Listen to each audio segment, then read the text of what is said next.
अब बिना किसी देरी के चलते हैं सीधा वीडियो की तरफ।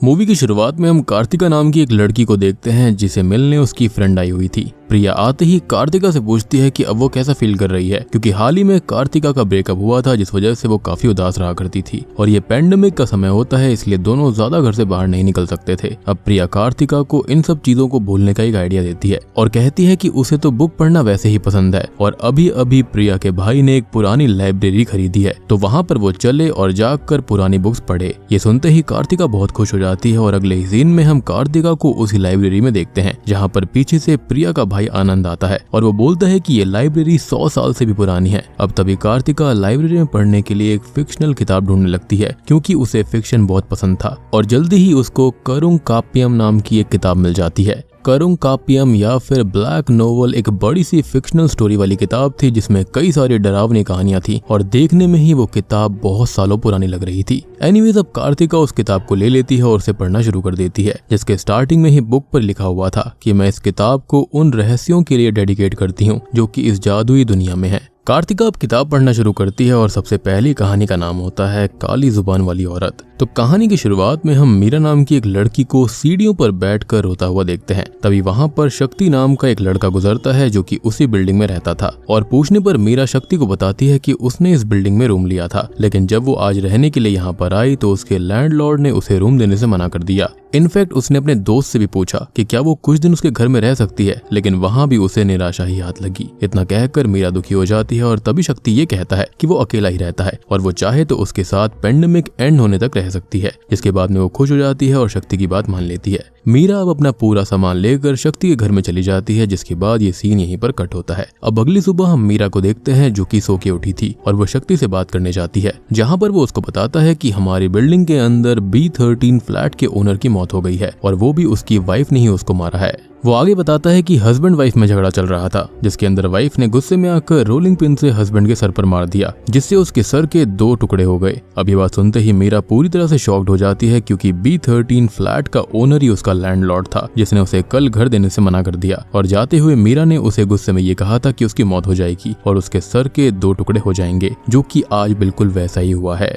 मीरा ये बात शक्ति को बताती है जिस पर वो हंसने लगता है और कहता है कि ये बस एक कोइंसिडेंस है, लेकिन मीरा इस पर बहुत श्योर थी, इसलिए दोनों इसे एक बार टेस्ट करने का फैसला कर लेते हैं। कुछ ही समय के बाद में उनके घर पर एक डिलीवरी बॉय आता है जिसे मीरा को कुछ कर्ज करना था, जिसके बाद में वो दोनों ये देखते हैं कि क्या सच में मीरा का कर्ज काम करता है या फिर नहीं। लेकिन वो डिलीवरी बॉय पूरी तरह सेफ्टी से पार्सल देकर वहाँ से निकल जाता है और मीरा शक्ति से कहती है कि उसे उस पर दया आ गई थी, इसलिए उसने उसे कर्ज नहीं दिया। शक्ति इस बात पर मुस्कुराने लगता है और उसको लगता है कि मीरा बस मजाक करती है। खैर अब अगले दिन जब मीरा घर पर अकेली होती है तब वो घर से बाहर जाने की कोशिश करती है, लेकिन उसे पता चलता है कि मेन डोर को बाहर से लॉक कर दिया गया है, जो कि मोस्ट प्रोबेबली शक्ति ने ही किया होगा। कुछ ही देर के बाद में वो घर आ जाता है और मीरा पूछती है कि उसने मेन डोर को क्यों लॉक किया, जिस पर शक्ति कहता है कि उसने गलती से लॉक कर दिया होगा और अगली बार से ऐसा नहीं होगा। अब रात का सीन दिखाया जाता है जहाँ पर कुछ अजीब आवाजों की वजह से मीरा की आधी रात में ही नींद खुल जाती है और जब वो रूम से बाहर देखती है तो उसे शक्ति किसी आदमी की बॉडी अपने रूम में ले जाते हुए दिखाई देता है, जिसे देखकर मीरा डर से कांप जाती है। अगले दिन अब शक्ति जब घर पर नहीं होता तो मीरा उसके रूम में जाती है और ढूंढने पर उसे उसके रूम के अंदर 2 जनों की बॉडी मिलती है, जिससे कि वो बहुत बुरी तरह से डर जाती है और यहाँ पर शक्ति ने उनको बहुत बुरी तरह से मारा था। मीरा यहाँ पर समझ जाती है कि शक्ति असल में एक सीरियल साइकोपैथ है। तभी वहां पर शक्ति भी आ जाता है और मीरा ऐसे नाटक करती है कि जैसे उसे उन बॉडीज के बारे में कुछ पता ही ना हो। मीरा अब जल्दी से जल्दी इस घर से निकलना चाहती थी और मौका देखकर वो भागने की कोशिश भी करती है, लेकिन तभी शक्ति उसको पकड़ लेता है और उसे बहुत बुरी तरह मारता है और उसको चेयर से बांध देता है। शक्ति अब पूरी तरह से अपने सीरियल किलर वाले लुक में आ गया था और वो मीरा के सामने ही उन बॉडीज को पागलों की तरह बार बार स्टैब कर रहा था। तभी बाहर से कुछ आवाजें आती हैं और शक्ति हॉल में आ जाता है, जहाँ पर उसे अपने आप एक चेयर मूव करते हुए दिखाई देती है और कुछ ही देर के बाद में उसे वही बॉडी जिंदा दिखाई देती हैं जिसे उसने मारा था। शक्ति इस चीज से बहुत घबरा जाता है और उसे तब उसके दोस्त का वीडियो कॉल आता है, जिसे शक्ति मीरा के बारे में बताता है और जब उसका दोस्त मीरा के फेसबुक आईडी को सर्च करता है तब उसको पता चलता है कि असल में मीरा की मौत तो 5 साल पहले ही हो गई थी। जी हाँ, यानी कि वो जिंदा नहीं बल्कि एक आत्मा है। अब ये सब जानकर इस सीरियल किलर शक्ति के अंदर बहुत डर बैठ जाता है, यानी कि उसने अब पहली बार डर का सामना किया था। और तभी उसके ऊपर एक स्पिरिट अटैक कर देती है, जिससे शक्ति डर कर वहीं गिर जाता है। और तभी हम शक्ति के पीछे मीरा की आत्मा को देख पाते हैं, जिसके साथ सीन यहीं पर कट हो जाता है।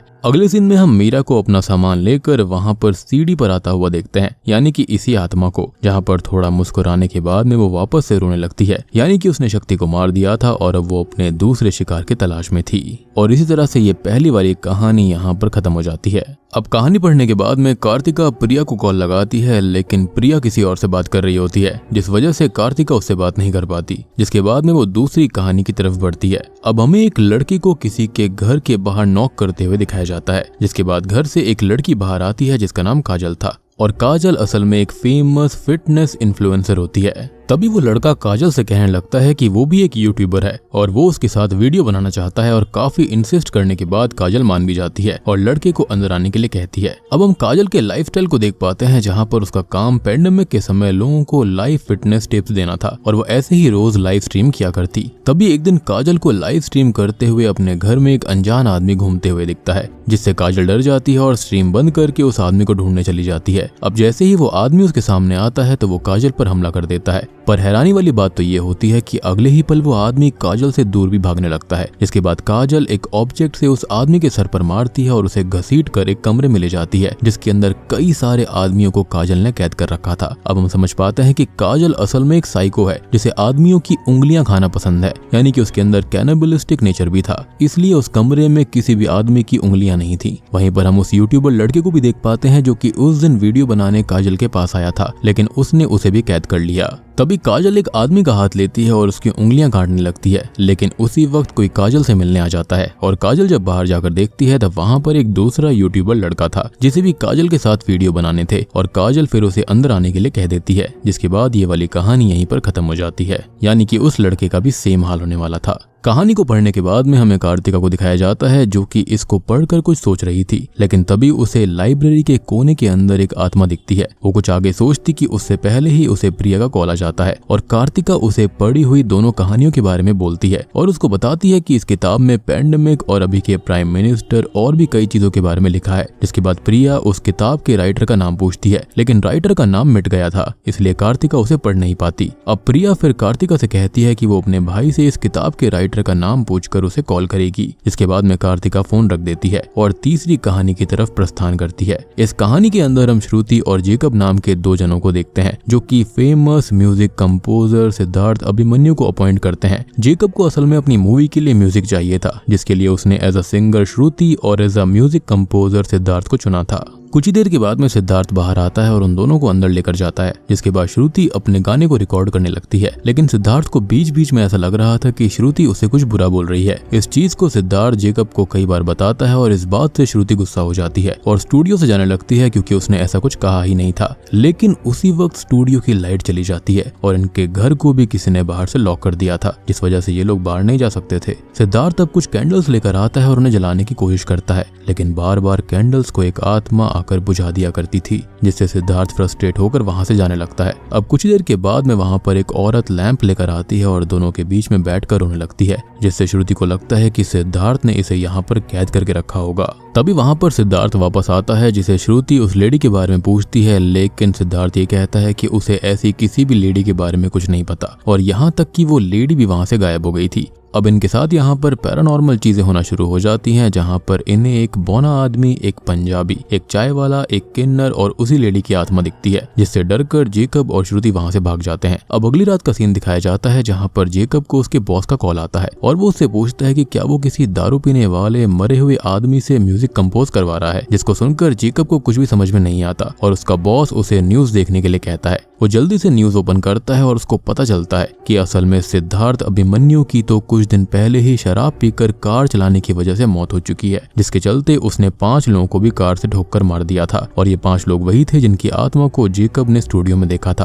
तभी जेकब को किसी का कॉल आने लगता है और देखने पर उसे पता चलता है कि ये कॉल सिद्धार्थ की ही होती है। जेकब की हिम्मत नहीं होती कि वो कॉल को पिकअप करे और तभी उसके रूम का दरवाजा अपने आप बंद हो जाता है, जिसके साथ ही कार्तिका तीसरी कहानी को भी पढ़कर खत्म कर देती है। कार्तिका को अब 100% किसी के लाइब्रेरी के अंदर होने का एहसास होता है और ढूंढने पर उसे वही हाथ में लैंप लेकर चलने वाली औरत दिखाई देती है जिसे कार्तिका ने स्टोरी के अंदर पढ़ा था। कार्तिका इस चीज से बहुत डर जाती है और वो जैसे ही अपने डेस्क के पास में आती है तो उसे वहाँ पर काजल की आत्मा दिखाई देती है जो कि अगले पल ही गायब हो गई थी। अब वो कहानियों के सारे कैरेक्टर्स के बारे में इंटरनेट के ऊपर रिसर्च करती है जिससे उसको पता चलता है कि ये सारे लोग असल में थे लेकिन इनकी बहुत समय पहले ही मौत हो चुकी है, यानी कि इसके अंदर लिखी हुई सारी कहानियां सच्ची थी। अब ये सब चीजें कार्तिका के लिए बहुत डरावनी थी लेकिन फिर भी वो चौथी कहानी को पढ़ने जाती है। अब चौथी कहानी होती है दो शराबी दोस्तों की। इन दोनों दोस्तों के नाम पंबू और सरवना होते हैं। इन दोनों को ही लॉकडाउन की वजह से बहुत समय से पीने के लिए नहीं मिला था, जिसके बाद ये दोनों ही एक लॉक्ड बार में जाते हैं जहां पर बियर की बोतल्स देखकर दोनों खुशी से फूले नहीं समाते। उनको लगता है कि उनके हाथ खजाना लग गया। अब दोनों जल्दी से बियर पीने के लिए भागते हैं लेकिन तभी दोनों के साथ अजीब घटनाएं होने लगती हैं। कभी इनके सामने बिना सर वाला भूत आ जाता और कभी एक बड़ा सा वुडन बॉक्स। दोनों इस चीज से काफी डर जाते हैं और तब इनके सामने कुछ अजीब हरे से लोग आते हैं जिनकी एक लीडर भी थी जिसका नाम सरकलाया था।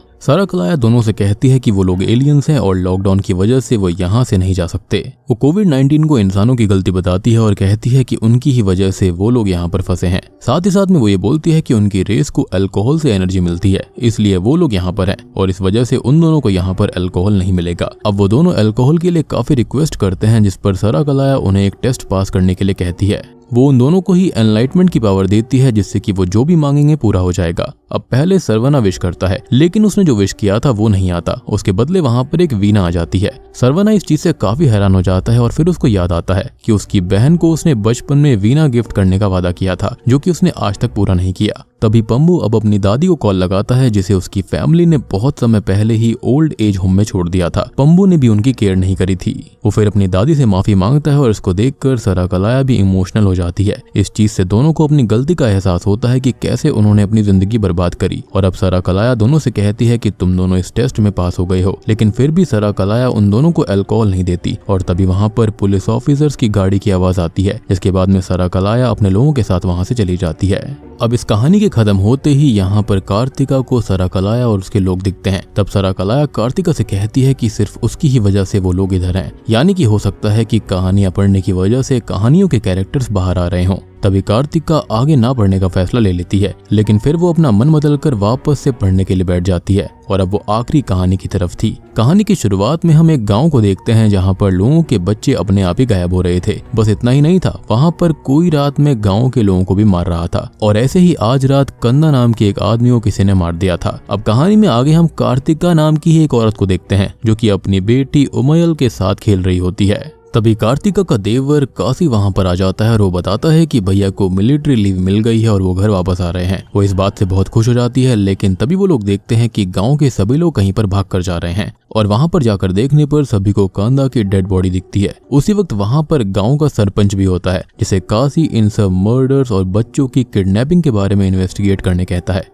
लेकिन सरपंच उल्टा उस पर ही गुस्सा हो जाता है और कहता है कि तुम अभी इतने बड़े नहीं हुए हो जो कि इन सब चीजों के बीच में बोलो। अब अगले सीन में कार्तिका को पूरे गांव को दावत देते हुए दिखाया जाता है जो कि अपने पति के आने की खुशी में ये पार्टी दे रही थी। तभी वहां पर सरपंच भी आ जाता है और दोनों में बातें होने लगती हैं। कार्तिका सरपंच से कहती है कि उसे भविष्य देखना आता है और उसने एक किताब के अंदर भविष्य में होने वाली घटनाओं के बारे में भी लिखा है। अब सरपंच इस चीज को सच नहीं मानता था इसलिए वो कार्तिका को इस गाँव के बारे में कुछ बताने के लिए कहता है। कार्तिका तभी आंखें बंद करके भविष्य देखने लगती है और उसे भविष्य में उसके साथ बुरा होते हुए दिखता है। इसलिए कार्तिका सरपंच को बताती है कि भविष्य में ये गांव कब्रिस्तान बनने वाला है। अब सरपंच इस चीज का मजाक उड़ा देता है और अपने बारे में कुछ बोलने के लिए कहता है जिस पर कार्तिका उसे मटकों से दूर रहने के लिए कहती है और अगले ही पल सरपंच के हाथों से 2 मटके गिरकर टूट जाते हैं जिससे कि सरपंच काफी हैरान हो जाता है कि ये बात सच कैसे हो गई। तब तक वहां पर उसकी बेटी उमयल आ जाती है और वो कहती है कि पापा आ गए, जिसको सुनकर कार्तिका खुशी से घर से बाहर जाने लगती है। लेकिन बाहर जाकर कार्तिका को बहुत बड़ा झटका लगता है क्योंकि असल में उसका पति जिंदा नहीं बल्कि उनकी बॉडी वहां पर आई थी जिनकी बॉर्डर पर आने से 1 दिन पहले ही मौत हो गई। कार्तिका इस चीज से बहुत टूट जाती है और अकेले रहना शुरू कर देती है। अब ऐसे ही एक रात कार्तिका का नौकर पंडी सरपंच से कहता है कि उसने कार्तिका को चुड़ैल के जैसे एक बार देखा था और हो सकता है कि वही गाँव में हो रही सभी दिक्कतों की जड़ हो। सरपंच अब इस चीज के बारे बारे में सोचने लगता है और एक पंडित को बुलाकर उससे मदद मांगता है, जिसके बाद पूरे गांव में बात फैल जाती है कि कार्तिका श्रापित है और उससे उसका घर छीनकर उसे जबरदस्ती गांव से दूर झोपड़पट्टी में रहने के लिए भेज दिया जाता है। अब कार्तिका अपने परिवार के साथ वहीं रहने लगी थी, लेकिन वहां पर भी उसके साथ बहुत गलत होता है। एक दिन सरपंच आकर कार्तिका का जबरदस्ती फायदा उठाता है और एक दिन उसका देवर काशी भी ऐसा ही करने की कोशिश करता है, जिससे तंग आकर एक रात कार्तिका उमयल को लेकर एक कुएं के पास जाती है और दोनों की जिंदगी खत्म करने का फैसला कर लेती है। लेकिन तभी वहां पर काशी पूरे गांव वालों को लेकर आ जाता है और सबको ऐसा बताने लगता है कि ये उमयल को मारने की कोशिश कर रही थी,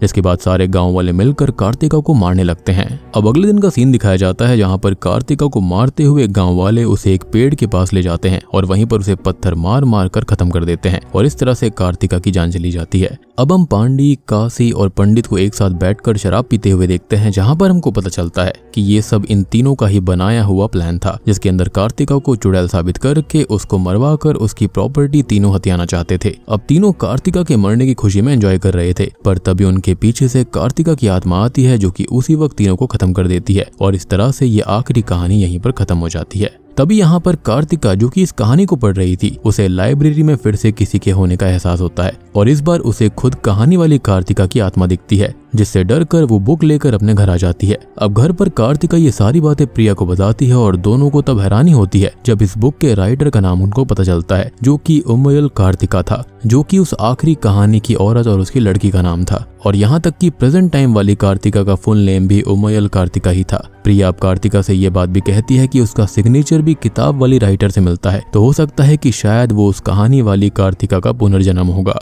और एक बात और कि गांव वाली कार्तिका को पहले से ही पता था कि उसके साथ में कुछ गलत होने वाला है और शायद से इसलिए उसने ये किताब पहले ही लिख दी होगी। इनफैक्ट शायद से वो ये भी जानती होगी कि उसका पुनर्जन्म होने वाला है और मेरे ख्याल से वो एज अ मीडियम काम करती होगी जिसको आत्मा भी दिखती थी। खैर, अब इस चीज को टेस्ट करने के लिए प्रिया उसे कुछ लिखने के लिए कहती है, जिस पर कार्तिका लिखती है कि उसे भूख लगी है और तभी किचन से स्ट्रेंजली कुकर की सीटी बज जाती है। लेकिन इस चीज को प्रिया बस एक कोइंसिडेंस बताती है और उसे कुछ और लिखने के लिए कहती है, जिस पर कार्तिका इस बार लिखती है कि एक सेंटा क्लॉज आकर मुझे मार दे। इतना लिखते ही उनके दरवाजे पर कोई जोरों से नॉक करने लगता है और दोनों की जान हलक में आ जाती है। उनको लगता है कि किलर आ गया, लेकिन दरवाजा खोलने पर दोनों देखते हैं कि वो तो आनंद है, जो कि प्रिया को लेने आया था। अब प्रिया इसके बाद आनंद के साथ चली जाती है और कार्तिका जैसे ही अपने घर को लॉक करती है तो उसे दूसरे रूम में एक सेंटा क्लॉज हाथ में एक्स लेकर खड़ा हुआ दिखता है, जो कि अगले ही पल कार्तिका की तरफ भागता है। यानी कि ये कहानी बिल्कुल सच्ची थी और कार्तिका वही है, यानी कि 100 साल पुरानी वाली, जिसका पुनर्जन्म हुआ था और आज भी शायद से उसके साथ में कुछ गलती होने वाला था। और हमारे सामने टू बी कंटिन्यूड लिख कर आता है और बूम, इसी के साथ में ये मूवी यहीं पर खत्म हो जाती है।